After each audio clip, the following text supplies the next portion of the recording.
Bismillahirrahmanirrahim. Assalamualaikum warahmatullahi wabarakatuh. Alhamdulillahilladzi hadana lihada wa ma kunna linahtadiya laula an hadanallah. Asyhadu an la ilaha illallah wa asyhadu anna Muhammadar Rasulullah. Allahumma shalli ala Muhammad wa ala ali Muhammad. Amma ba'du. Yang terhormat Ustadz Hanif Hardoyo selaku pemateri kajian pada siang hari ini, dan juga teman-teman, bapak-bapak, ibu-ibu, guru maupun pengasuh selingkup ASIS yang insya Allah dirahmati Allah Subhanahu wa Ta'ala.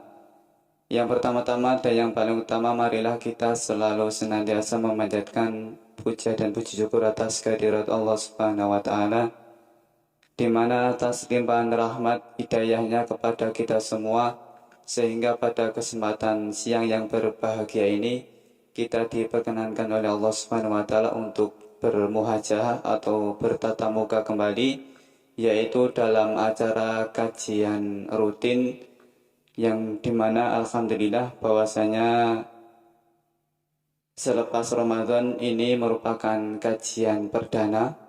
Maka daripada itu, kepada guru maupun pengasuh yang ada di lingkup ASIS diharapkan untuk selalu menghadiri kajian seperti halnya pada siang hari ini. Tak lupa salam serta sholawat semoga tetap tercurahkan kepada junjungan kita Nabi besar Muhammad Sallallahu Alaihi Wasallam, kepada para keluarga, para sahabat, dan kita selaku umat beliau yang berusaha untuk menjalankan sunnah-sunnahnya.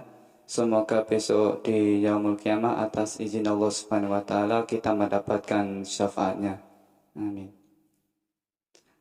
Baik, sebelumnya di sini saya selaku pembawa acara, namun sebelum saya menyampaikan susunan acara, saya mengucapkan banyak-banyak terima kasih kepada Takmir Masjid Fahad Al-Khoriji di Dukuh Klaten di sini yang telah berkenan untuk menyiapkan segala bentuk persiapan yang digunakan untuk kajian siang hari ini. Baik, untuk yang selanjutnya adalah di sini saya ingin menyampaikan susunan acara yang akan berjalan pada siang hari ini. Acara yang pertama adalah pembukaan, acara yang kedua adalah inti kajian, acara yang ketiga nanti lain-lain, dan yang keempat adalah penutup. Kepada para bapak dan ibu yang dirahmati Allah Subhanahu wa Ta'ala, marilah kajian pada siang hari ini kita awali dengan membaca basmalah bersama-sama. Bismillahirrahmanirrahim. Semoga dengan bacaan basmalah bersama-sama tadi, acara kajian pada siang hari ini dapat berjalan dengan lancar. Baik, untuk yang selanjutnya adalah inti kajian, di mana seperti halnya undangan yang beredar, kita melanjutkan untuk kajian yang materinya diambil dari kitab Arba'in An-Nawawi, yang dimana pada kesempatan siang hari ini telah sampai pada hadis ke-6. Maka daripada itu, kepada Ustadz Hanif Hardoyo, waktu dan tempat kami persilakan.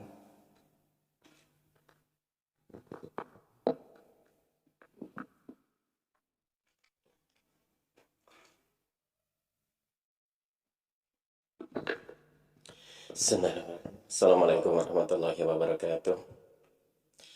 Alhamdulillah ala ihsanih wa syukurullah ala taufiqi wa amtinani. Asyhadu an la ilaha illallah wahdahu la syarika la ta'ziman li sya'ni. Wa asyhadu anna Muhammadan abduhu wa rasuluhu adalah ridwani. Allahumma shalli alaihi wa ahlihi wa sahbihi wa ikhwani. Pada jamaah sekalian, kita akan lanjutkan pembahasan arba'in secara ringkas. Kita ambil faidah atau poin-poinnya saja. Nanti barangkali sekitar 45 sampai 1 jam ke depan nanti saya barangkali manfaatkan yang separuh untuk materi, nanti separuh bisa tanya jawab. Sekarang kajian saya set begitu biar lebih manfaat ya.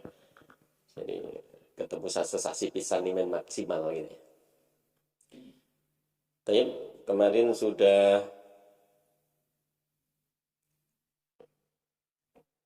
Insya Allah. Saya keliru ngambil buku karena ternyata salah bukunya. Makanya kok nomornya beda. Baik, kemarin sudah kita bahas hadis kelima, seingat saya. Kita ulang sebentar. Hadis kelima, an Aisyah radhiyallahu anha, dari Aisyah radhiyallahu anha. Ya. Atau kalau lengkapnya an Ummul Mukminin. Kemarin sudah kita sebutkan sebutan Ummul Mukminin. Nah, siapa Ummul Mukminin? Ummul Mukminin adalah istri Rasulullah, wanita yang dinikahi Rasulullah dan sudah berhubungan dengan Rasulullah, itu namanya Ummul Mukminin. Maka semua istri Rasulullah sebutannya Ummul Mukminin. Bukan hanya Aisyah saja, tetapi semua istri Rasulullah sebutannya Ummul Mukminin. Ini adalah Ummul Mukminin, disebut ibunya orang-orang mukmin ini secara maknawi. Ya, bukan ibu kandung. Ya, saking apa? Saking kita harus menghormati semua istri Rasulullah SAW. Ya, itu diantaranya. Ya. Ummul Mukminin Umi Abdillah. Umi Abdillah. Aisyah radhiyallahu anha. Jadi Aisyah itu punya kunyah namanya Ummu Abdillah. Dia sendiri tidak punya anak, tapi dia dengan kunyah dengan panggilan Ummu Abdillah. Ya. Jadi Ummu Abdillah ini adalah ponakannya. Jadi ini diantara dalil bahwa kita boleh berkunyah dengan anak. Paling afdal itu berkunyah dengan anak laki-laki yang terbesar. Ya. Tapi berkunyah dengan anak perempuan juga boleh, sebagaimana nanti hadis nomor 6. Ya, sebab Tamim Ad-Dari itu nanti kunyahnya adalah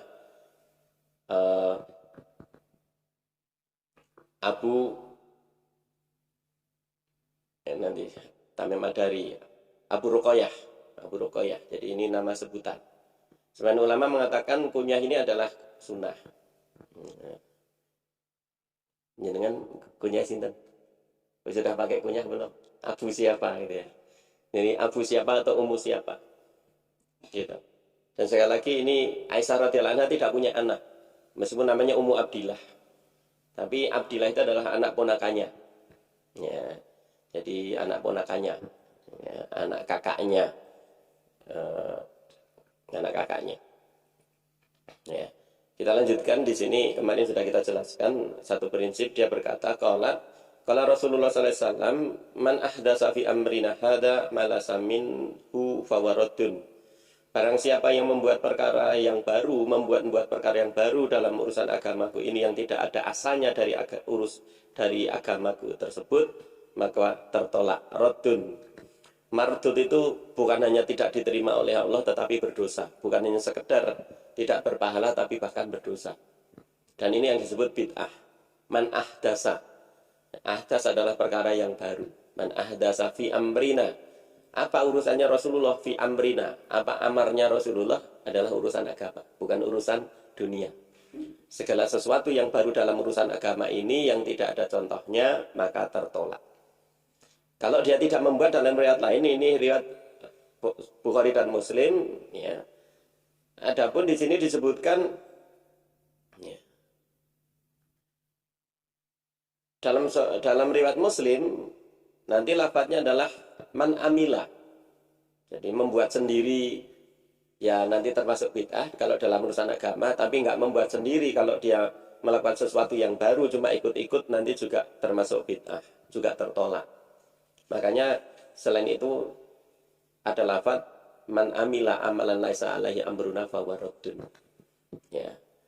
Barang siapa mengamalkan sesuatu yang tidak ada tuntunannya tertolak.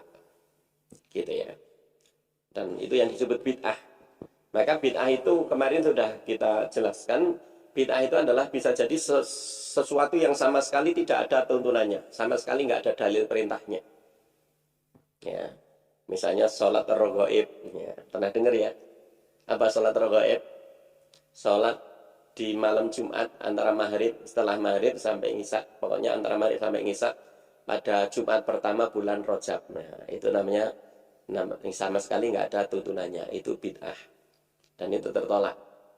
Ada sholat nisfu Sa'ban, nah, itu bid'ah, nggak ada. Meskipun nisfu Sa'ban itu ada sebagian ulama menguatkan minimal menghasankan tentang keutamaan nisfu Sa'ban malam 15 Sa'ban itu, tetapi tentang amalan khususnya tidak ada. Maka ya beramal seperti biasa. Jadi kadang-kala bid'ah itu sama sekali nggak ada tuntunannya kemudian dibuat-buat. Ya, nanti banyak di tempat kita seperti itu. Yang kedua, ada tuntunannya tapi ditambah-tambahi. Ya, ditambah-tambahi. Itu nanti jadi bid'ah. Misalnya, mengucapkan sholawat tambahan sayyidina itu kalau di luar sholat, para ulama mengatakan boleh. Tetapi kalau dalam sholat ketika tahiyat kok ditambahi sayyidina, nggak boleh. Ya, jadi Allahumma sholli ala Muhammad, hasilnya kan begitu. Tapi kalau dalam sholat kok ditambahi Allahumma sholli ala Sayyidina Muhammad, nggak boleh. Karena apa? Dalilnya tidak seperti itu.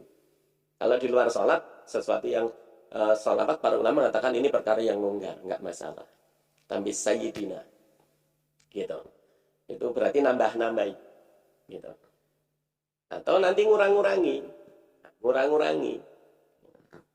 Apa contoh yang dikurangi apa? Misalnya zikir. Zikir itu asalnya harus lengkap. Maknanya harus lengkap. Contohnya apa? Misalnya alhamdulillah, subhanallah, la ilaha illallah, Allahu akbar. Ini zikir asalnya begitu. Bukan hanya nyebut nama Allah tok, tetapi harus dengan sifatnya. Makanya kalau ada orang zikir ke Allah, Allahu, itu bid'ah. Karena dikurangi, nggak ada zikir seperti itu. Apalagi nanti cuma hu. Nah, ini nggak ada. Ya, ini namanya bid'ah. Dikurangi dari asalnya. Gitu. Nah, atau nanti tidak ditambah, tidak dikurangi, ada syariatnya, tapi dikhusus-khususkan. Padahal tidak ada dalil yang mengkhususkan. Contohnya apa? Salaman. Salaman itu ada syariatnya. Meskipun ini dulu bukan kebiasaan orang-orang Quraisy. Salaman itu asalnya ada, ini kebiasaan orang zaman. Tapi oleh Rasulullah ditakdir, diperbolehkan, bahkan kemudian jadi sunnah. Salaman ketika ketemu, salaman ya. Laki-laki dengan laki-laki, perempuan dengan perempuan, salaman itu disunahkan. Ya. Bagaimana kalau nanti berpisah? Berpisah iya, tetapi kesunatannya lebih kuat ketika bertemu. Jadi kita sudah, alhamdulillah sudah terbiasa.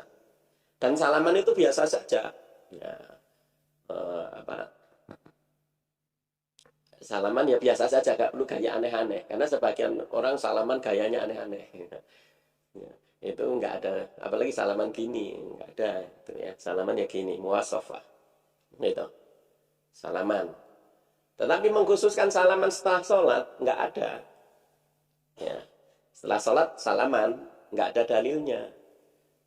Jadi, kalau salaman, setiap ketemu atau mau berpisah, ada syariatnya. Tetapi, mengkhususkan salaman setiap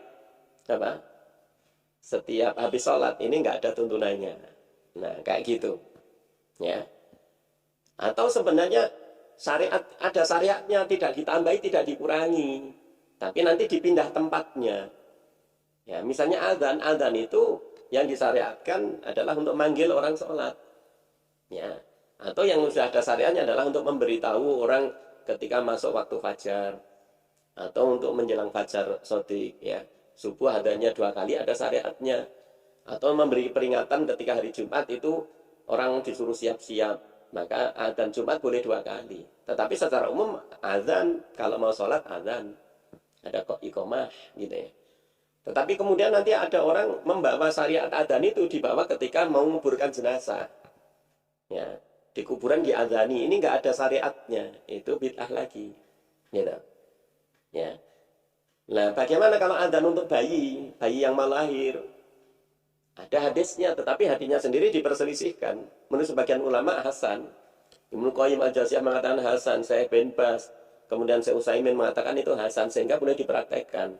Meskipun menurut Syekh Albani dhaif.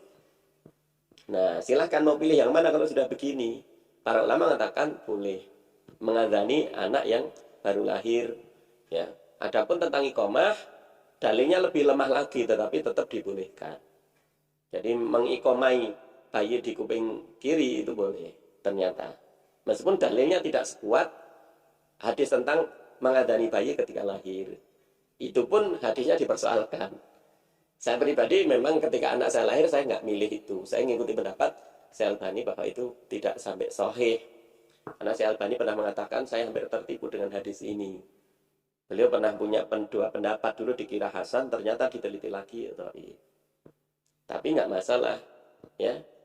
Tetapi kalau tadi mengadani orang ketika mau dikubur, ini nggak ada dalilnya. Nah, kayak gitu namanya bid'ah. Dan semua itu tertolak. Baik tertolak secara keseluruhan atau tertolak sebagian. Ya, jadi nanti misalnya kok ada orang, misalnya kok nambah-nambah, sholat luhur jadi 5 rakaat itu tertolak semua kalau dia sengaja. Tertolak semua, nggak sah sholatnya. Kalau dia niat sholat luhur 5 rakaat dengan memang niatnya 5 rakaat, nambah-nambah. Gitu. Tapi nambah nanti ada yang tambahnya nggak diterima tetapi asalnya diterima. Contohnya puasa. Puasa itu kan dari subuh sampai maghrib. Ada orang nambahin, saya tak sampai ngisak. Tetap sah puasanya. Tetapi yang dari maghrib sampai ngisak tidak dapat pahala. Ya, nanti ada rinciannya begitu. Nah barangkali nanti bisa ditanyakan ya. Ini kemarin yang sudah kita bahas sebagai tambahannya. Baik, kita masuk hadis yang ke-6 tentang halal haram. Dan Imam Ahmad memang mengatakan, jadi kalau panjenengan nanti belum bisa menghafal semua hadis arba'in ini, jadi ini baru arba'in, belum Riyadhus Shalihin, ya. Jadi Imam Nawawi itu nulis kitab sekitar 100 kitab. Antum satu saja arba'in belum selesai. Ya. Jadi arba'in yang paling tipis di antaranya, kemudian nanti ada Riyadhus Shalihin yang lumayan tebal, ada Syarah Sahih Muslim, ya. Banyak banget. Ada sekitar 100 kitab. Jadi kalau kita ngaji sebulan sekali itu makanya di mana-mana saya sering bilang masjid itu kalau bisa tiap hari ada pengajian. Nah, kita habis maghrib udah bacakan hadis gitu ya. Nanti itu harusnya gitu Mas Diri. Mungkin kita juga begitu. Ya. Saya di mana-mana sekarang saya anjurkan masjid itu dibuat pengajian. Karena makmurnya masjid itu pengajiannya itu. Bukan makmurnya masjid itu naik bar Jumatan jet mangan bareng. Ya itu nggih, itu sebagai pendukung. Serandalnya ditoto, ada yang tugas noto serandal, tapi pengajian malah ramel burang ngrungokke pengajian. Ya, rusak gitu ya. Yes, butuh proses nanti kita kasih tahu. Suburnya masjid itu dengan apa? Makmurnya masjid itu dengan ilmu. Gitu. Tayyib kita masuk hadis yang ke-6. Ya. Yang dikatakan oleh Imam Ahmad, agama Islam itu pokoknya ada pada 3 hadis. Hadis pertama, hadis Umar bin Khattab tentang niat. Yang kedua, hadis Aisyah radhiyallahu anha yang kita bahas tadi, hadis tentang sunnah bid'ah. Kemudian yang ke-6 ini, hadis halal haram. Makanya Ibnu Abi Dunya mengatakan orang Islam, seorang mukmin itu pokoknya ada 5. Yang pokok itu bagi seorang muslim itu pertama mengenal Allah, kemudian yang kedua mentauhidkan Allah dan menjauhi syirik, yang ketiga mengenal Rasulullah, yang keempat beribadah sesuai sunnah, yang kelima menjauhi yang haram, mencukupkan dengan yang halal. Ini sama dengan perkataan Imam Ahmad, agama itu berputar pada 3 hadis itu. Ya, innamal a'malu binniyat. Kemudian tadi yang kita bahas man ahdatsa fi amrina hadza atau man amila amalan laisa alaihi amruna. Kemudian hadis ke-6 ini tentang halal haram. Kita baca hadis yang ke-6. Makanya kalau panjenengan belum bisa menghafal yang 42, belum paham yang 42, minimal ini. Atau kalau pakai Jamilul Ulum Hikam, saya rujukan saya memang di Jamilul Ulum Hikam, ya, di samping syarah yang lain, ya. Tetapi ya tadi kalau belum bisa semua itu, kalau arba'in kan 42 ditambah Ibnu Rajab jadi tambah 8 jadi 50. Itu hadis-hadis yang paling pokok dalam agama. Banyak, tetapi kalau belum bisa semua itu minimal 3 ini tadi. Dihafalkan, dipahami. Itu sudah punya gambaran tentang Islam itu kayak apa. Gitu. Kita lanjutkan. An Abu Abdillah Nu'man bin Bashir, dari Abu Abdillah. Ini kunyahnya Nu'man bin Bashir radhiyallahu anhu qol sami itu Rasulullah sallallahu alaihi wasallam yaqul, ya. Ini dulu disampaikan Nu'man bin Bashir ketika dia khutbah. Jadi hadis-hadis yang kita simak ini rata-rata para perawi hadis itu menyampaikan dalam khutbah. Karena Nu'man bin Bashir ini dulu mendapatkan hadis Rasulullah itu ketika dia umurnya masih kecil, sekitar umur 7 tahun atau 8 tahun. Atau yang mengatakan 5 tahun. Baru dia sampaikan ini pada perawi dari kalangan sahabat yang lain atau tabi'in adalah ketika dia sudah jadi gubernur di Hims. Ada yang mengatakan di Fallujah, ada yang mengatakan di Hims. Hims itu Homs, kalau sekarang di peta itu wilayah Suriah, gubernur. Jadi dulu banyak sahabat itu usianya masih muda sudah jadi pemimpin. Sering saya ingatkan, biar mas-mas ini, mbak-mbak ini yang masih muda jangan salah paham, kalau masih muda itu boleh seenaknya. Kita ini diajarin mumpung masih muda, kemudian seolah-olah boleh seenaknya. Enggak. Nih, ada seorang ahli sejarah di Mesir itu, saya lupa lagi namanya ya.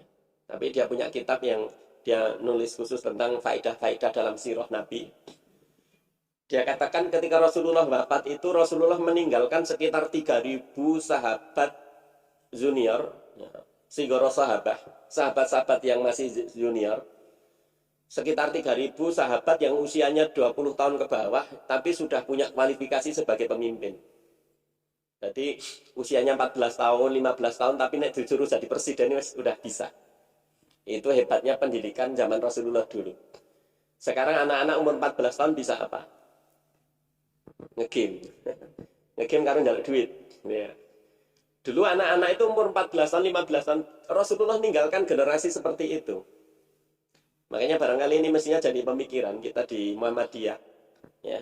Itu bagaimana mendidik anak-anak itu. Ya, biar punya karakter. Ya. Saya sendiri coba mempelajari beberapa kunci-kunci mendidik generasi muda itu. Jadi dulu generasi muda itu, coba Rasulullah sedo, itu sekitar 3.000 pemuda Islam usianya di bawah 20 tahun itu sudah punya kualifikasi pemimpin. Maka misalnya Usama bin Zaid itu ditinggal Rasulullah meninggal, usianya itu masih sekitar 14-16 tahun, tapi dia sudah mimpin perang. Perang melawan Romawi, Anda bayangkan. Untuk menaklukkan Sam. Ya. 14 tahun, atau ada yang mengatakan usianya 15 tahun atau 16 tahun. Sudah jadi panglima perang. Yang dipimpin itu orang sekelas Umar bin Khattab, Abu Bakar As-Siddiq gitu loh. Coba, sekarang 15 tahun dikon ngopo. Jauh. Ya. Sebagian besar perawi hadis dari kalangan sahabat itu rata-rata usianya di bawah 20 tahun. Ya. Nomor 1 misalnya Abu Hurairah. Abu Hurairah itu meninggal Rasulullah usianya kalau nggak salah baru sekitar 18-19. Abu Hurairah itu. Ibnu Abbas meninggal Rasulullah usianya diperkirakan baru sekitar 14 tahun. Ini perawi-perawi hadis semua. 7 perawi hadis itu kan kalau kita lihat perawi hadis yang paling banyak 7 besar itu 4 dari Mekah, 3 dari Madinah. 4 dari Mekah siapa? Nomor 1 Abu Hurairah, meriwayatkan sekitar 5.735 hadis. Itu Abu Hurairah sendiri. Padahal ketika ditinggal mati Rasulullah, itu usianya baru belasan tahun. Abu Hurairah itu. Ya. Luar biasa itu. Kita bertahun-tahun baca hadis arba'in saja belum hafal. Ya. Jadi ini bisa didengar ya. Alhamdulillah, soundnya banter. Gitu. Jadi ini barangkali pelajaran bagi kita Bapak Ibu sekalian. Jadi kita punya anak-anak ini, adik-adik yang masih muda ini jangan sampai kemudian salah paham. Mumpung masih muda akhirnya malah nggak manfaat umurnya. Padahal muda itu lagi kuat-kuatnya, mestinya paling serius dalam semua hal. Gitu. Ya. Jadi kalau jenengan pengen tahu perawi hadis 7 besar, hampir 80% hadis sahih yang sampai kita sekarang itu, perawinya yang pertama adalah paling banyak Abu Hurairah, kedua Ibnu Abbas, ketiga Ibnu Umar, keempat Aisyah radhiyallahu anha. Ini yang dari Mekah. Yang dari Madinah, Anas bin Malik. Anas bin Malik. Kemudian seingat saya adalah Abu Sa'id Al-Khudri. Ya. Kemudian yang ketiga yang dari Madinah adalah Jabir bin Abdillah. Ini semua usianya masih belasan tahun. Ternyata agama itu sampai kita oleh anak-anak seperti ini. Bocah-bocah nek saiki kan gitu ya. Itu nek nyinome nang kene dong entuk metu. Cilik-cilik gitu ya. Gitu ya. Nah, ini termasuk Nu'man bin Bashir. Dan ini dia sampaikan ketika khutbah. Ini menunjukkan ketika khutbah Jumat itu, ini bagi mas-mas yang nanti jadi khotib itu. Kalau khutbah Jumat itu tentang ilmu. Ya, nyampaikan hadis, nyampaikan Quran. Satu hadis diterangkan, satu ayat diterangkan. Itu khutbah Jumat begitu. Ya, itu yang paling baik. Jangan khutbah Jumat bahas politik ra jelas. Ya, bahas berita malah ngalor ngidul gitu ya. Makanya ini penting. Karena kebanyakan hadis ini didapatkan oleh para perawi dari para sahabat ketika mereka khutbah. Termasuk ini Nu'man bin Bashir, ketika dia jadi gubernur dia khutbah. Ya tapi penak tenan, di presiden iso khutbah ini. Presiden iso khutbah, iso ngimami salat. Nah, punya RT iki sing iso khutbah, iso ngimami salat, punya lurah itu iso khutbah, ngimami salat. Kalau bisa gitu, Bu. Ya. Punya kepala desa sing iso khutbah, ngimami salat. Ya. Ampun nganti kok milih sing neng masjid ora tahu gitu kan repot. Gitu. Yes. Dari Nu'man bin Bashir radhiyallahu anhu dia berkata, sami itu ketika dia katakan sami itu dia sambil nunjuk kuping, saya mendengar. Untuk menegaskan bahwa dia sendiri mendengar dari Rasulullah. Padahal dia dulu masih kecil. Jadi ini juga jadi dalil ketika anak kecil itu dapat ilmu boleh meriwayatkan. Ya, gitu. Apa yang dikatakan itu ini, ya. Kalau sami itu Rasulullah SAW, yakul, aku mendengar Rasulullah SAW mengatakan, innal halala bayyinun wa innal harama bayyinun. Yang halal itu jelas, yang haram juga sudah jelas. Jadi dalam agama ini yang halal sudah dijelaskan semuanya, yang haram sudah dijelaskan semuanya. Wa bainahuma umurun mustabihatun la ya'lamuna katsirun minan nas. Ya, katsiratun minan nas. Ya. Yang halal sudah dijelaskan, yang haram sudah dijelaskan, tetapi di antara keduanya ada yang subhat, yang samar, yang tidak diketahui oleh kebanyakan manusia. Gitu. Ya, saya bacakan dulu saja. Ya. Ya. Katsirun minan nas faman ittaqa subuhati faqad istibro'a lidinihi wa irdihi. Wa man waqa'a fi subuhati waqa'a fil harami. Ya. Jadi yang halal jelas, yang haram jelas, di antara keduanya ada yang samar, yang tidak diketahui oleh banyak orang. Nah, barang siapa yang menjaga diri, yang menjauhi diri dari yang tidak jelas itu tadi, dia telah menjaga apa? Ya. Lidinihi agamanya dan wa'irdihi kehormatannya.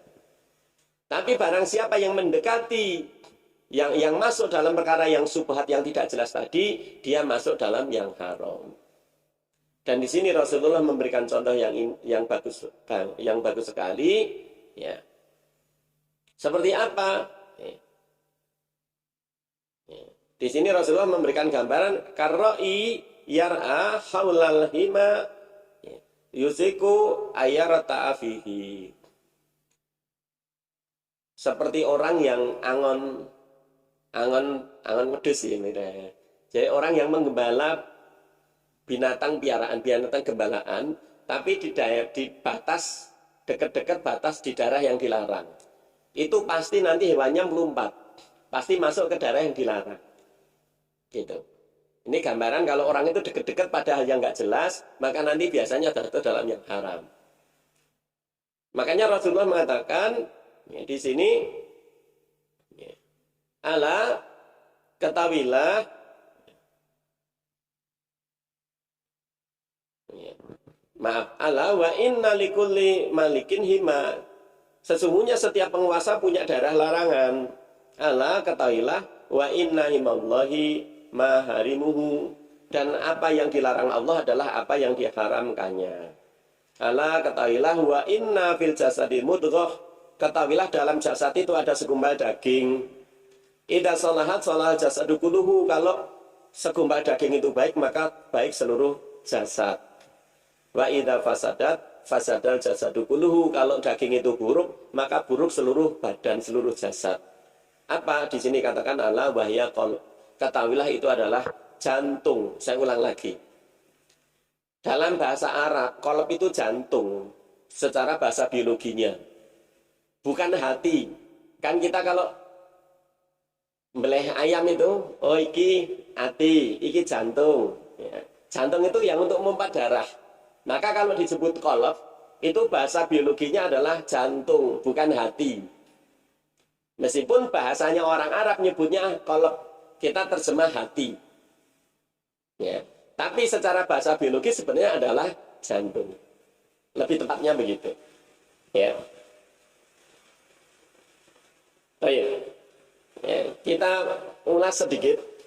Ini menunjukkan bahwa dalam Islam ini yang halal sudah dijelaskan, jelas banget.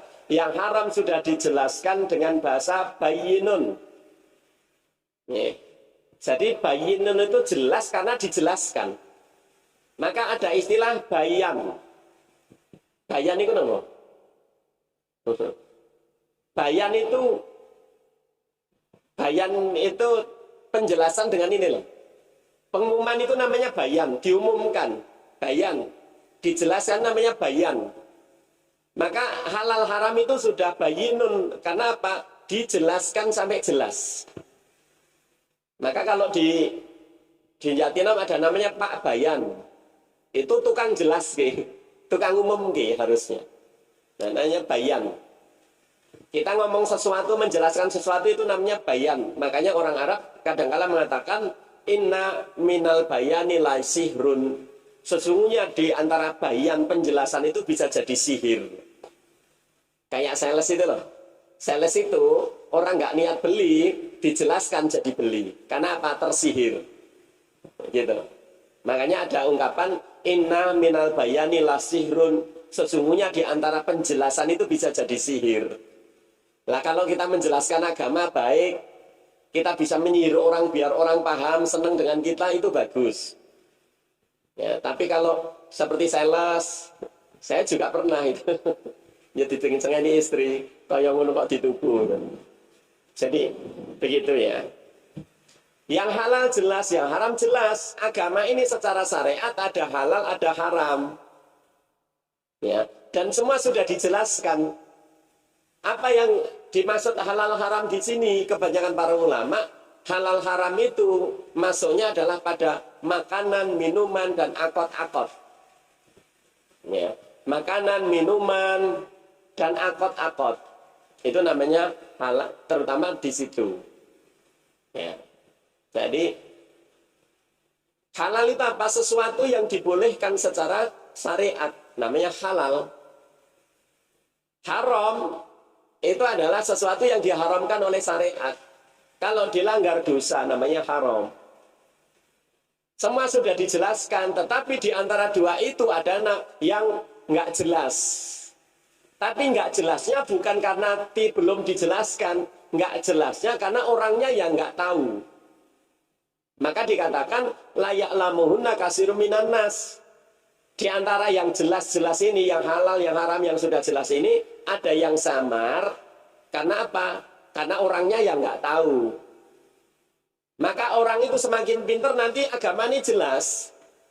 Tapi kalau orang itu nanti nggak ngaji, nanti banyak yang samar. Jadi subhat. Gitu. Maka adanya kesamaran, adanya subhat itu karena ilmunya. Bukan karena agamanya. Kalau agama sudah dijelaskan, maka Al-Quran itu disebut tibyanan likuli syai'. Al-Quran itu pun nerangke, sudah nerangkan likuli syai'.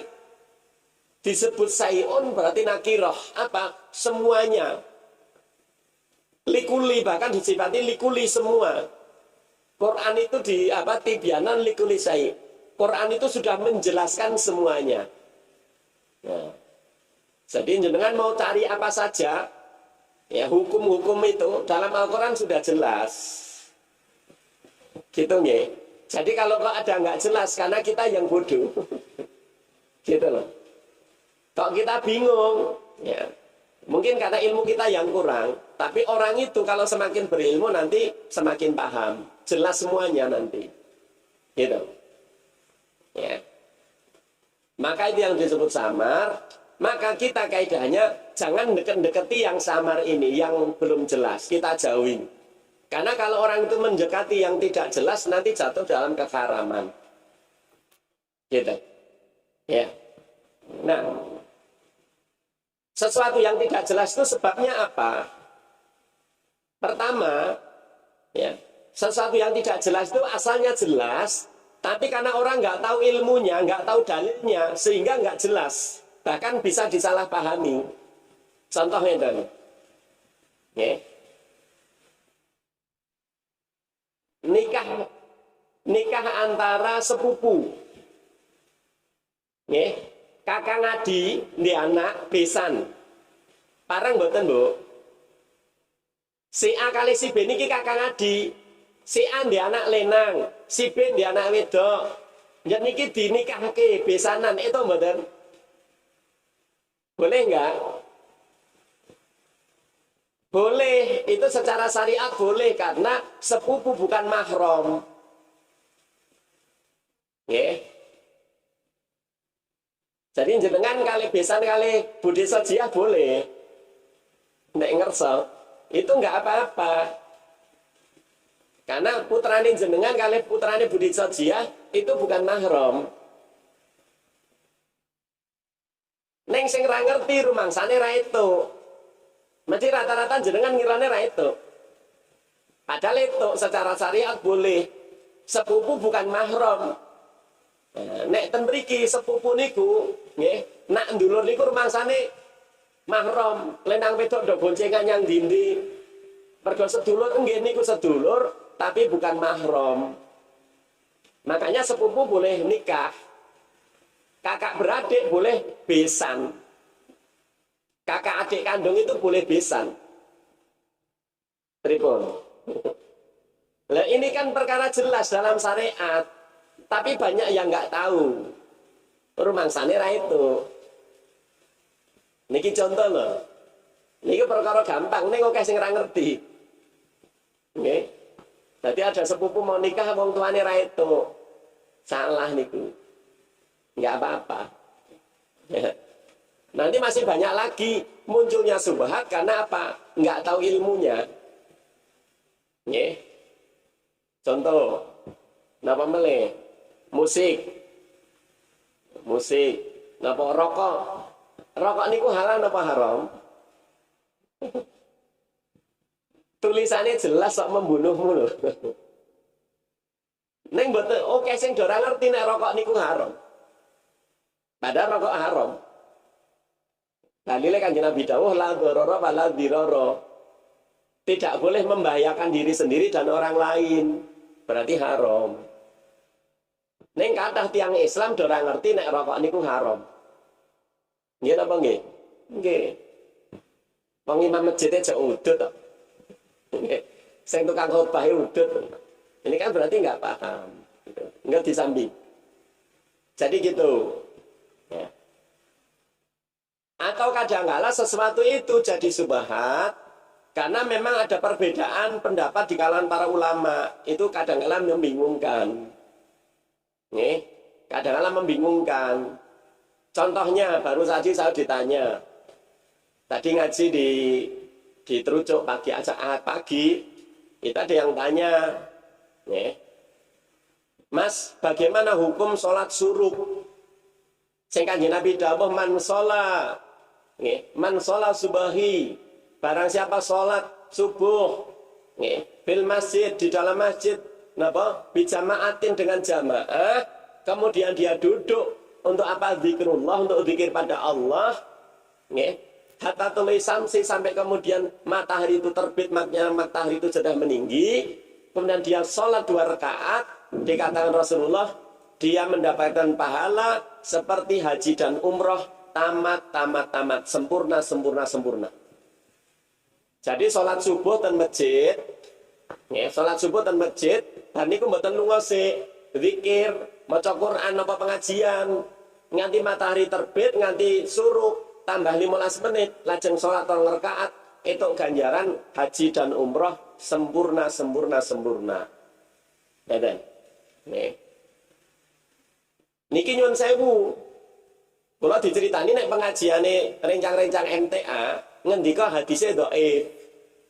Mboten itu diamalke. Enten Ustaz Muhammadiyah daerah ngendika hadise dhaif. Mboten itu diamalke. Nggih. Dadi nek enten piantun salat masjid sing kakung nganti terbit matahari tambah 15 menit salat 2 rakaat kados ngaten. Nek ibu-ibu salat ten dalem sing penting bar salat subuh niku maca Quran. Mboten tindak pundi-pundi riyin. Napa zikir, nggih. Pokoke ngelengke riyen zikir napa maca Quran, nggih. Napa nek kesel niku ya linggih kalih mirenge pengajian, mane nyetel YouTube ngrungokke pengajian. Mboten nyetel YouTube ndelok dangdut lho nggih. Niku nganti matahari suruk lajeng salat 2 rakaat, termasuk ibu-ibu ten dalem boleh. Nek enten ngendika hadise dhaif. Padahal para ulama ngendikake hadis ini tidak hanya satu riwayat, ada sekitar 3 riwayat. Kalau salah satu maka itu dhaif. Tapi dhaifnya itu ringan. Maka ketika digabung 3 hadis ini saling menguatkan, maka dikatakan Syekh Albani hasan li ghairihi, maka derajatnya hasan. Nah ini kita tidak bingung. Krungu pengajiane rencang-rencang MTA ajare dhaif, padahal asline hasan, boleh. Sok jadi bingung. Gitu. Nggih. Ada lagi kadang-kala subhat itu, nggih. Karena memang dalilnya itu ada 2, seolah-olah bertentangan. Contohnya ngeten, jenengan mlebu masjid bar ngasar, mlebu masjid itu mboten salat tahiyatul masjid. Bar ngasar mlebu masjid itu mboten salat tahiyatul masjid. Padahal Kanjeng Nabi enten kalih hadis yang melarang waktu-waktu untuk sholat. Di antaranya kapan? Setelah subuh, antara matahari terbit sampai matahari tinggi sepenggalah, antara matahari tegak sampai condong ke barat, nggih, waktu zawal, antara ngasar sampai maghrib, antara maghrib sampai benar-benar tenggelam. Itu nggak boleh untuk sholat. Nggak boleh sholat, nggak boleh ngubur jenazah. Asalnya begitu. Nih. Tapi Kanjeng Nabi ugi nate dawuh, niki mah hadise kalih. Di sisi lain Kanjeng Nabi dawuh, nek sira mlebu masjid aja linggih kejaba wis salat 2 rakaat. Wis salat riyen nembe lenggah niku sing dimaksud salat tahiyatul masjid bahasane fuqaha. Lha kok hadise beda. Jare nek mlebu masjid nek pas waktu bareng asar ra itu salat. Ning kok enten hadis, pokoke anggere mlebu masjid kapan mawon kon salat sik. Nyet pripun? Maka kita ambil itu kalau orang nggak paham bingung. Tapi kalau kita ngaji ada hadis yang lain. Rasulullah ternyata bar ngasar niku tau salat. Salat napa? Kanjeng Nabi bar zuhur mboten sempat salat ba'diyah. Mergo nemoni tamu. Lajeng Kanjeng Nabi mengkodok ngganteni salat ba'diyah zuhur niku bar ngasar. Kanjeng Nabi bar ngasar salat ba'diyah zuhur. Berarti boleh. Benar. Kanjeng Nabi ugi nate mentakrir membiarkan sahabat yang bibar subuh niku habis subuh Kanjeng Nabi napa enten sahabat kok bar subuh salat lagi 2 rakaat. Ditakoni kowe salat apa? Piyambake matur kula wae dereng qobliyah subuh, dereng salat sunah fajar. Pramila dikodok bar subuh Kanjeng Nabi marengke. Berarti napa? Nek kula jenengan ngaji pun paham. Nek sira ngaji mboten paham. Nggih, rumangsane nek salat bareng asar ra itu secara mutlak, padahal nek enten salat sing dimaksud salat yang ada sebabnya maka boleh. Mlebu masjid kan itu sebab, berarti salat sebab tahiyatul masjid boleh meskipun habis ngasar. Jenengan mlebu masjid pas ajeng Jumatan, kula yakin jenengan nek ajeng Jumatan niku mesti mlebu masjid niku pas matahari zawal, di tengah pas tegak. Belum masuk Jumatan. Baru masuk Jumatan baru adzan, berarti matahari baru condong ke barat. Berarti jenengan mau mlebu masjid pas Jumatan, matahari baru tegak, itu hukumnya haram untuk sholat. Tapi kalau sholat tahiyatul masjid boleh karena sholat ada sebabnya. yang tidak boleh untuk sholat di waktu-waktu yang diharamkan adalah sholat mutlak, bukan sholat yang ada sebabnya, sholat yang muqayyadah. Nah ngeten-ngeten iki nek mboten paham, nek mboten ngaji samar. Ngeten. Nggih. Enten melih. Contone nggih. Sembelian niku nyuwun sewu. Pitik umpamane nggih, napa wedhus. Wedhus niku kan nek nyembelih syaratnya kathah. Pitik nggih ngaten. Pertama, daging sembelian niku, daging sing kula jenengan dahar niku syaratnya kathah nek halal niku. Nomor 1, nggih. Kewane dhewe kudu halal. Pitik, kambing, sapi dan sebagainya. Itu harus halal. Yang kedua, niat nyembelihnya adalah niat yang mubah. Bukan niat yang syirik. Tadi mbeleh untuk konsumsi, berarti perkawis mubah, boleh. Mbeleh dienggo korban, niatnya kanjen nggo korban itu. Mbeleh dienggo akikah itu nomor 2 harus terpenuhi. Nggih. Nomor 3, sing mbeleh sinten? Sing mbeleh kudu wong Islam, kudu wong salat. Mangke nek sing mbeleh mboten wong salat, mangke haram. Termasuk niki wau, nggih. Sing dibeleh wedhus ning niate dienggo tumbal, dagingnya haram. Nggih. Sing dibeleh pitik niate nggo sajen, dagingnya haram. Sanadyan mangke sing mbeleh wong salat, sing mbeleh bismillah. Jadi nomor 3 harus orang Islam. Yang mbeleh harus orang Islam. Buktinya apa? Dia sholat. Makanya Syekh Shalih Utsaimin mengatakan kalau sembelian orang nggak sholat haram. Mengke carane mbeleh kudu bener. Ajeng mbeleh bismillah. Sing mbeleh ya kudu bener. Harus terputus 4 uratnya. Jalan makanan, jalan udara, jalan darah, terputus semuanya. Baru tersembelih dengan benar. Sing dibeleh wedhus, niate dienggo akikah. Sing beleh nggih pun salat, ajeng beleh mboten bismillah haram. Sing beleh pun bismillah, ning sing beleh niki tidak putus ini. Gur ditakoni titik njuk dijarke mati dhewe. Haram. Ngeten. Dadi syaratnya kathah. Ning sakniki jenengan nek mendhet ayam ten pasar napa ya dadak takon. Kowe mau sing beleh bismillah ora, Mbak? Kowe mau jenengan sing dodoli Pak pitik iki ya salat ora jenengan iki? Napa yang dadak takon ngoten niku? Mboten. Nggih, awit napa? Al hukmu hukum niku diambil secara napa? Nggih. Diambil secara keumuman. Nggih. Umume piantun Jatinom niku wong Islam, umume mayoritas Islam. Berarti nek do mbleh pitik, pancen iki sing mbleh wong Islam. Dadi sing didol ten pasar niku halal. Sepanjang nyun sewu sing dodol ora nganggo kalung salib. Nggih. Lah ngeten-ngeten iki nek mboten ngaji dadine samar. Enten tiyang jam 11 mboten gelem, nek ora le mbleh dhewe ora gelem. Kalau itu di alasan dengan alasan karena hati-hati monggo. Tapi kalau kemudian dia mengatakan karena nggak tahu yang nyembelih maka haram, beda. Ten Indonesia kali ten Brasil, Brasil mayoritas Kristen. Nek ten mriko kudu ngerti sing mbelih sapa carane piye. Pramila daging ayam, daging di Saudi niku kula dikasih tahu itu kebanyakan kiriman dari Brasil, Bu. Tapi pemerintah Saudi ten mriko pun enten petugas sing ngurusi niku. Jadi nggak sembarang perusahaan Brasil ngirim daging ke Saudi. Gitu. Jadi niki contohnya. Makanya nanti banyak yang subhat karena kita nggak tahu hukumnya. Contoh, kadang-kala subhat itu karena lafaz yang nggak jelas. Misalnya enten wong lenang kok nek ditakoni neng ndi padahal jende bojo, masih punya suami, punya istri. Nek ditakoni, kowe status semua pas, aku duda. Ngapusi, aku duda. Itu apakah sudah berlaku cerai pada istrinya? Ditakoni ning ndi padahal jende bojo, ditakoni jaring aku duda. Apakah itu berlaku cerai? Sudah dianggap mencerai istrinya yang di rumah? Itu para ulama khilaf. Nggih. Pramila rasa ngapusi mawon. Itu.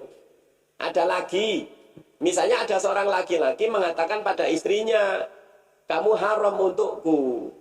Nah, itu apa maksudnya? Ada seorang suami mengatakan, kue mulia ning ngene pakmu. Nah, itu maksudnya apa? Apakah itu cerai atau tidak? Nah, ngaten-ngaten itu mungkin ada pembahasannya. Termasuk ada orang mengatakan, kamu aku talak 3. Apakah itu jatuh talak 3? Itu khilafiyah. Kadang-kadang orang kalau nggak tahu bingung. Gitu. Seperti tadi di pengajian Ahad pagi juga ada yang tanya, gimana hukumnya nyun sewu kalau ada orang ambeien itu kan katanya ada darahnya katanya. Apakah itu najis? Itu kalau orang nggak paham ilmunya bingung. Ada ibu-ibu, bapak-bapak yang sudah sepuh, ada namanya salisul buol atau beser. Ini kan jet piye. Padahal beser, sosok wudhu jet keluar sendiri. Apakah wudhu lagi? Wudhu lagi mboten, Bu? Ibu-ibu juga begitu. Haid sudah lebih 15 hari. Itu gimana? Padahal haid itu kan harusnya maksimal 15 hari. Kalau sudah lebih 15 hari bukan haid tapi istihadah. Nah itu gimana? Sudah mandi, sudah masih keluar darahnya. Mandi lagi enggak? Ya enggak. Karena itu istihadah. Bukan haid lagi. Nah, sama yang beser tadi, wis wudu tapi masih keluar pipis, ya itu enggak apa-apa, wudunya enggak batal karena itu beser. Yang penting ketika mau sholat dibersihkan, pipis dulu kemudian nanti wudu. Nanti habis wudu bahkan lagi sholat kok keluar, enggak dihukumi batal. Lah kayak gini kan kalau enggak ngaji enggak tahu. Gitu loh. Nanti banyak. Makanya orang semakin ngaji nanti semakin paham dan nanti subhat itu terjelas semuanya. Pramila hadis niki ngingetke kula jenengan kon ngedoi sing ra jelas, kula jenengan ra jelas sampun dilakoni riyin. Gitu loh. Tawakuf. Dan di akhir hadis Rasulullah ngendika, di dalam jasad setiap manusia ada segumpal daging. Kalau daging itu baik, maka baik seluruh jasad. Kalau daging itu buruk, maka buruk seluruh jasad, dan itu adalah hati atau qalb atau wujudnya jantung itu. Ini menunjukkan halal haram itu berpengaruh pada hati, dan hati itu nanti berpengaruh pada perbuatan. Yang biasa makan haram, biasanya nanti hatinya kotor, perbuatannya juga jelek, pegang ibadah. Nih. Makanya kita usahakan hati kita bersihkan, termasuk napa kula jenengan ngedoi perkara-perkara sing haram. Hati-hati, sebab setiap sesuatu yang haram itu nanti mempengaruhi hati, dan hati ini ibarat raja. Nek atine elek niku ngendikane mesti elek. Nek atine elek, biasanya itu mindake nggih elek. Para ulama mengatakan sebagaimana tempat air. Ceret niku, Bu, nek diiling metu teh mergo jerone isine teh. Hati juga begitu, nek atine niki isine reget, niku nek ngendikan ya elek-elek. Mboten mungkin kok atine resik kok miso-miso ya, mboten mungkin. Sing biasane miso-miso nggih mergo atine reget. Gitu. Nek atine resik entene zikir masyaallah. Loh, kan kula jenengan nek takjub kan ngendika masyaallah. Kalau ada yang mengatakan subhanallah. Gitu loh. Nek atine reget, niku nek ndelok napa-napa kok takjub, mun ini mesti ora masyaallah napa subhanallah. Napa kula ra iso nirokke. Jadi ini penting, nggih. Nah, itu secara ringkas, barangkali nanti ada pertanyaan saya persilahkan, nggih. Saya kembalikan atau langsung tanya jawab. Barangkali ini ternyata sudah hampir 2:30. Monggo nek enten pertanyaan kula aturaken. Monggo. Bab niki napa bab sanesipun napa bab saderenge? Napa niki ajeng kurban to? Manawi enten pembahasan bab napa bab kados niki mamane. Besok niku miterat hisabe Muhammadiyah tanggal 9 Dzulhijjah itu jatuh pada hari Jumat. Karena tanggal 10-nya hari Sabtu. Minggu napa, Bu? Tapi miterat Muhammadiyah mengke dinten Sabtu. Miterat Muhammadiyah. Idul Adhanya hari Sabtu. Ya. Sik. Nggih. Tanggal 10, Bu. Nggih. Dari Muhammadiyah mengumumkan nanti hari Sabtu. Jadi nanti puasa Arafahnya itu tanggal hari Jumat. Nah itu bagaimana, boleh nggak kita puasa hari Jumat? Boleh, nggak masalah. Nggak apa-apa. Ya, karena ini puasa ada sebabnya. Gitu, monggo. Nah saya ngurang kerungu iki. Iya, tarane ya.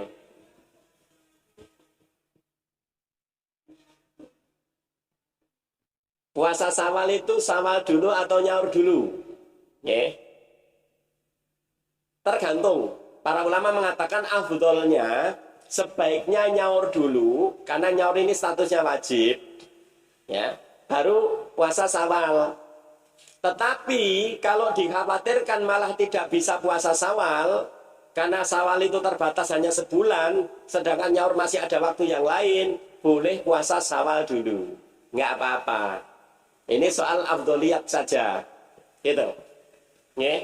Dan kalau ada pendapat, karena Nyun Sewu termasuk Ustadz Abdul Twasikal yang mengelola rumaiso.com itu, dia kemarin mengumumkan pendapat boleh puasa nyaur itu sekalian puasa Syawal. Ini nggak boleh. Nyaur sekalian dinggo poso Syawal, karena ini nyaur itu hukumnya wajib, Syawal itu sunnah, nggak boleh dijamak. Gitu. Jadi kalau bisa nyaur dulu baru nyawal. Tapi kalau khawatir nggak bisa nyawal karena nyawal hanya 30 hari sampai bulan Syawal habis, maka boleh Syawal dulu, nyaurnya bisa kapan-kapan. Itu kalau khawatir nggak bisa puasa Syawal. Tapi kalau yakin aku iso nyaur tuh iso puasa Syawal, nyaur dulu. Gitu Mbak ya. Baik. Ada lagi monggo. Mas-mas ini.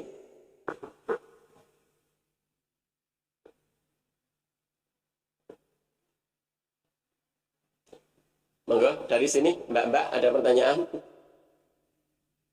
Sampun berarti udah jelas semuanya?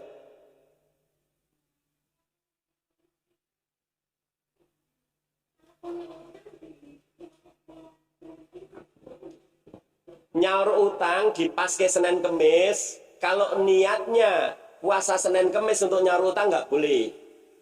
Karena Senin Kemis itu sunnah, nyaur utang itu wajib. Tetapi puasa nyaur utang di paske hari Kamis, hanya sekedar ingin mendapatkan keutamaan hari Kamis boleh. Tapi nek niate aku poso, ini bedanya tipis, makanya diperhatikan. Saya puasa nyaur utang sekaligus puasa Senin Kemis nggak boleh. Tapi kalau puasa nyaur utang di paske hari Senin atau hari Kamis, biar mendapatkan keutamaan hari Senin atau hari Kamis boleh. Tapi itu tidak dihitung puasa Senin Kemis. Ya, itu tetap nyaur. Tapi milih poso dintenin apa hari ini Senin dan Kamis karena hanya ingin mendapatkan keutamaan itu. Tapi kalau niatnya aku poso sekalian Senin Kamis nggak boleh. Bedanya tipis ini ya. Makanya kadang-kadang memang begitu para ulama menjelaskan. Gitu. Ini ibu-ibu ahli puasa. Nek bapak-bapak ini rada angel posone. Nggih. Insyaallah. Mengatakan menawi mboten wonten pertanyaan sanesipun kula wangsulaken dumateng Mas Muhtadi, kata pati menyuwun pangapunten. Assalamualaikum warahmatullahi wabarakatuh. Ngene iki mungkin enten pengawasan melih golek sing ngesaken tindak ten Masjid Mahmudin, rencang-rencang pemuda Muhammadiyah, tema akhir zaman, huru-hara akhir zaman, mungkin bahas nglanjengaken bahas hadis Badir bil amal kal kita ilail muzlim, ya yusbihu mu'minan wa yumsi kafiran wa yusbihu mu'minan wa yumsi kafiran. Jadi Rasulullah sudah menginformasikan ada bahaya yang sangat besar kalau nanti ada orang itu Islamnya gampang batal karena melakukan kekafiran. Nah, Nanti insya Allah akan kita bahas itu. Ya, jadi itu penyelenggaranya teman-teman pemuda Muhammadiyah. Ya, di masjid ini Budi Sosial. Ingkang ngesakaken rawuh monggo. Ngeten. Assalamualaikum warahmatullahi wabarakatuh.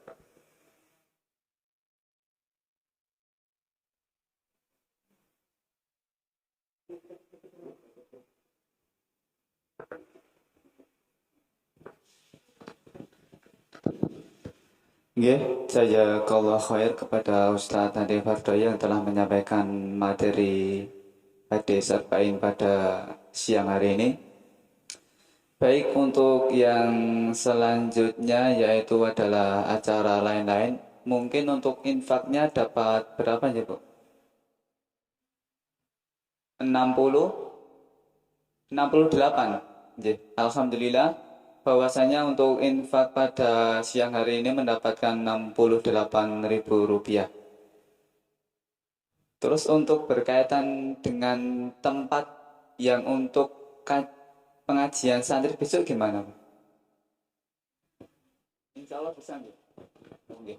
Nggih, alhamdulillah ini sudah ada kepastian dari Bude Sosial terkait dengan pelaksanaan pengajian santriwan santriwati besok pada bulan Zulhijjah, bahwasanya kita akan mengadakan pengajian untuk memperingati bulan Zulhijjah, yaitu berkenaan dengan penyembelihan hewan kurban.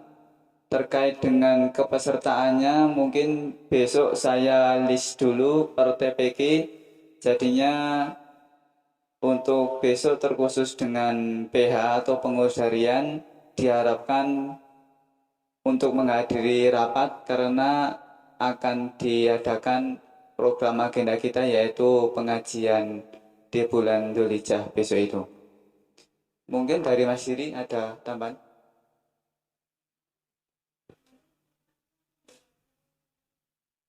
Oh, iya. Baik, kalau yang kemarin itu kan cuman perkiraan itu santrinya sekitar 750-an nggih, Bu. 750-an itu kalau per kambing di anggar 200, berarti besok berkaitan dengan kambingnya paling enggak kita mencari 4 nggih. Paling enggak nanti mencari 4. Terus nanti untuk yang penyembelihannya itu alhamdulillah bahwasanya dari pihak Masjid Mahmudin Meranggen yang berpanitia untuk mengurusi kurban berkenan untuk menyembelih dan juga yang masak-masak. Baik, itu besok insya Allah untuk proposalnya akan saya buat, Bu. Jadi besok ketika pas rapat PH insya Allah proposalnya sudah jadi. Itu.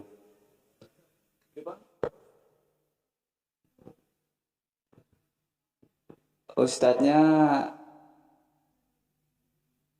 napa anu mawon, Bu? Saya pasrahkan jenengan mawon. Ustadz sinten saking GNB niku? Oh nggih, niku mawon nggih mengke cobi nyuwun tulung Budi Jia menika kula nyuwun tulung manghubungi mengke kepastianipun saged napa mboten niku. Ngoten. Nggih, Mbak Menawi, gini aja untuk acara kita pada siang hari ini. Marilah kegiatan kita pada siang hari ini kita akhiri dengan membaca alhamdulillah bersama-sama. Alhamdulillahirrahmanirrahim. Kurang dan lebihnya mohon dimaafkan. Wassalamualaikum warahmatullahi wabarakatuh.